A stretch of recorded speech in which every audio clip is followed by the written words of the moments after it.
Hi, this is Linda Shea reporting from the 2018 IADC Drilling HSET Asia Pacific Conference being held in Ho Chi Minh City in Vietnam. Joining me today is Adrian Shafil, Drilling and Completions Manager for Petrofac Malaysia. Adrian, thank you for being here. Thank you very much. Thank you for inviting me.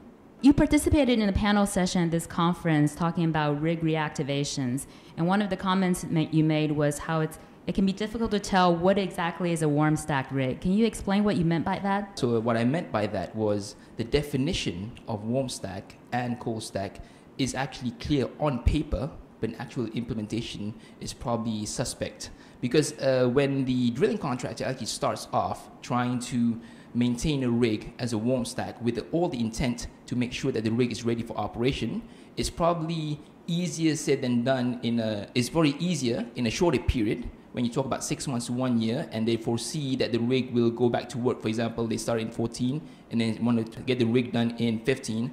However, when the focus dissipates, then the energy deteriorates and the budgets are being cut, what will actually happen is the quality of the warm stack just starts to go downhill. And when the operator actually talks and he tries to look for the rigs, all of these rigs say they've been warm stacked, they've been maintained. But when you actually look at it, you try to measure it, you actually realize that a warm stack is not as warm as we would like.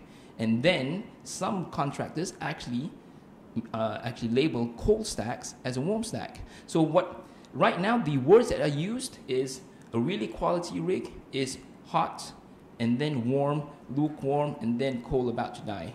So you see the difficulty. How do you do that without the transparency from the drilling contractor?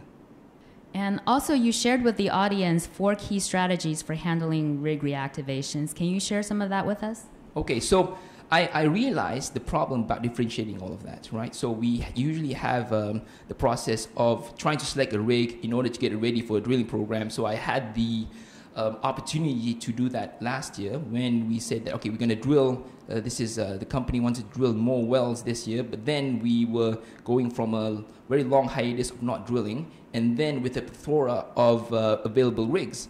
So we said that so that we wouldn't end up with a dud, we would actually get the right workhorse. So we came up with these 4 strategies. The first strategy was getting the right rig selection through conditional evaluation. So what we said, during rig contracting, usually it is just technical and then commercial and just going to the lowest rig rate. We said it's not enough. We need to be aware of what we're actually getting. So what we did was we were able to come up with a system that ranked and weighted a certain scoring on the probability of that rig being able to be activated and delivered and have the highest chance of success of having a trouble-free program. So I won't go into the PNCs of it, but essentially it was saying that rig A, rig B, yes, both of them look very good on specs, but essentially one is maintained better than the other. So do we really want the one which is less maintained? Okay. So the second one was, the second key, what we found was being able to nurture a safety culture upfront early. Okay. So we always talk about safety being the utmost importance. But what we usually do is during activation, we say that that's the drilling contractor's work.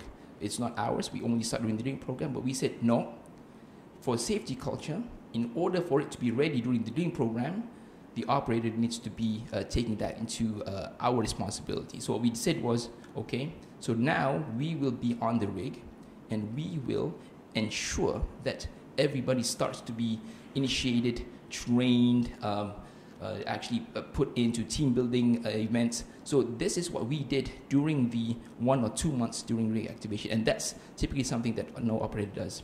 The third one was, in order to do that safety culture, the only way to do it was that the operator takes accountability as a project manager. So during the activation, typically contracts actually say that the drilling contractor is the one responsible for activating the rig. But that's what the contract says. In reality, if I want the project to be delivered, I should be accountable.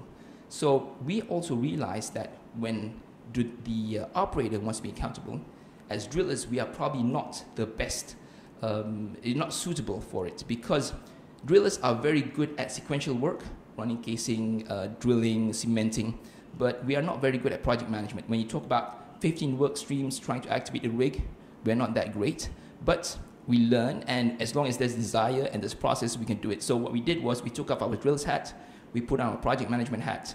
We said that this is our project. We came up with a huge Gantt chart, so this was depth goes out. We did all that, and then we made sure that the scrutiny and the drive for each work stream was on point, because that's the only way to deliver for rig activation. The last but not least is having lasting relationships. So we said that throughout just selecting the rig and going through the safety culture initiation and then just going through the project management, all of that will only work if you have relationships. So contractually, yes, the rig owner has to come to work for us, but really in order to cultivate the best results is to actually have those relationships, because you will run into problems, right? And the only way to do it is to solve it together. So from us and the rig owner, we establish relationships between the country manager and the CEO, the OIM and the superintendent, the rig manager, drilling manager. So all of those levels just bonded through sessions. We had a lot of visits together, and every single problem we solved it together. There was even a case where the operator and the rig owner, so the drilling contractor, actually banded together against the third party. And we helped each other when we had problems with the shipyard. So all of those can only be solved with relationships. Well, that sounds very interesting, and we appreciate your insights on this topic very much. Thank you, Adrian, for being here. No problem. I'm glad to be here. And thank you, viewers, for joining us on drillingcontractor.org.